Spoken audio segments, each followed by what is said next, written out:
Perdoai as nossas ofensas, assim como nós perdoamos. E será que nós perdoamos? Aqui é Bruno Corauci, seja bem-vindo ao vídeo 40 do Desafio 365. E esta é uma reflexão a respeito de uma conversa que eu tive com um amigo, até referente a um vídeo que eu gravei no início desse desafio, e ele me encaminhou uma mensagem dizendo: nossa, Bruno, isso me trouxe uma reflexão e eu lembrei de quando lá atrás eu tinha muita dificuldade de perdoar as pessoas. Foi tamanha dificuldade que mesmo durante a oração do Pai Nosso eu não conseguia dizer a frase: perdoai as nossas ofensas, assim como nós perdoamos. E esse é um grande desafio. O processo do perdão é de verdade um grande desafio na nossa vida. Perdoar as pequenas coisas é de certa forma mais fácil, mas perdoar os grandes erros é que é desafiador. E eu me lembrei de uma história contada por Dale Carnegie no seu livro Como Fazer Amigos e Influenciar Pessoas, no primeiro capítulo do livro, que é justamente sobre o princípio não critique, não condene e não se queixe. E nesse capítulo ele conta a história de Bob Hoover, um piloto de acrobacias dos Estados Unidos, que um determinado dia foi fazer a sua apresentação num caça F-51 a 300 pés de altura, fazendo várias manobras, e os motores do avião, as turbinas do avião simplesmente apagaram. Tinha tudo para dar errado, tinha tudo para ser um acidente fatal. Mas, com a sua experiência, Bob Hoover conseguiu controlar o avião e conseguiu pousar em segurança.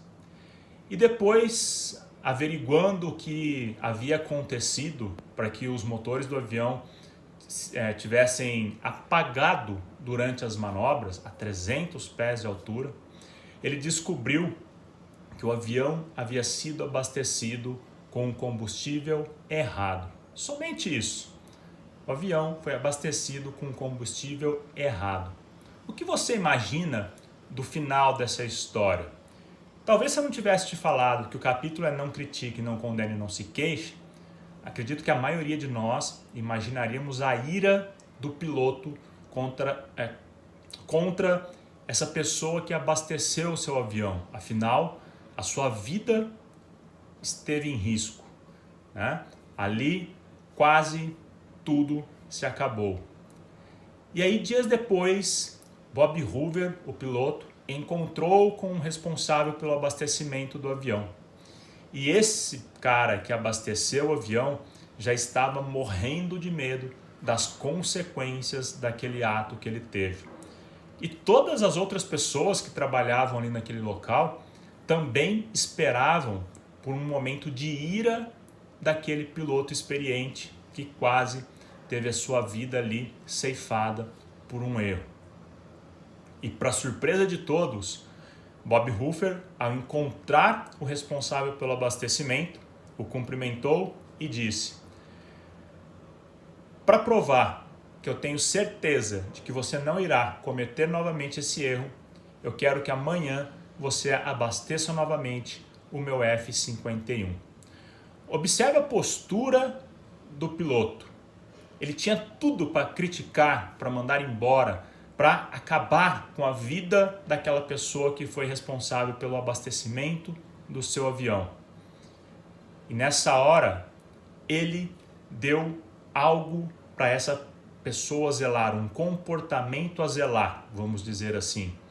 Vai lá, faça de novo, porque eu acredito que foi só um deslize. Você não irá cometer de novo esse erro.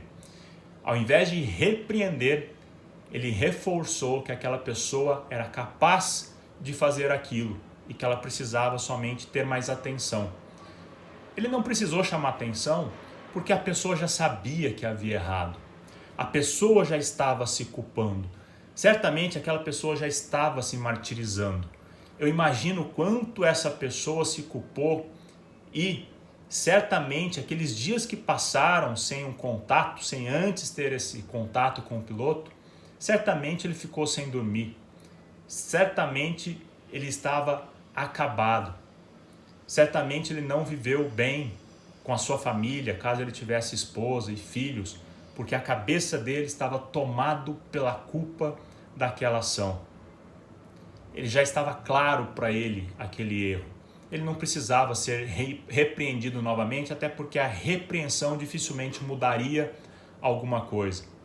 Talvez aquela pessoa, o abastecedor, ele simplesmente começaria a colocar algumas desculpas por aquilo ter acontecido, o que não mudaria em nada. Mas o comportamento do Bob Hoover, sim, pode trazer uma mudança de comportamento quando ele dá ao abastecedor um comportamento a zelar. Eu sei que você é capaz de ir lá e novamente abastecer no meu avião e não errar novamente. Implícito que você será mais atencioso nas próximas vezes em que fizer isso, sabendo de todos os riscos que essa atividade tem. Nós precisamos estar bastante evoluídos, né? Um erro muito grande. Foi por isso que eu disse, como é fácil a gente perdoar as pequenas coisas.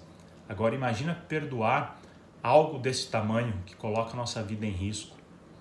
É desafiador, mas se nós soubermos perdoar, com certeza, não só a situação ficará mais leve para o outro, mas com certeza ficará mais leve para mim. E é como nós dissemos, o perdão, de fato, ele não é para o outro, mas o perdão que eu dou ao outro é para mim, é para que eu me sinta leve, é para que eu não fique com aquela energia negativa de raiva, de vingança, de ira. Eu simplesmente perdoo, eu entendo que aquilo foi uma ocasião da vida, mas eu deixo claro para a pessoa que ela errou, mas eu não preciso falar para ela sobre o erro, apenas dou para ela um comportamento positivo para ela zelar. E você, tem facilidade para perdoar nas grandes coisas? Certamente esse é um aprendizado constante, um aprendizado diário na nossa vida. Eu espero que essa história possa trazer uma ótima reflexão para você. Obrigado por você acompanhar os vídeos, obrigado por você assistir esse vídeo. Eu te espero no próximo. Um forte abraço.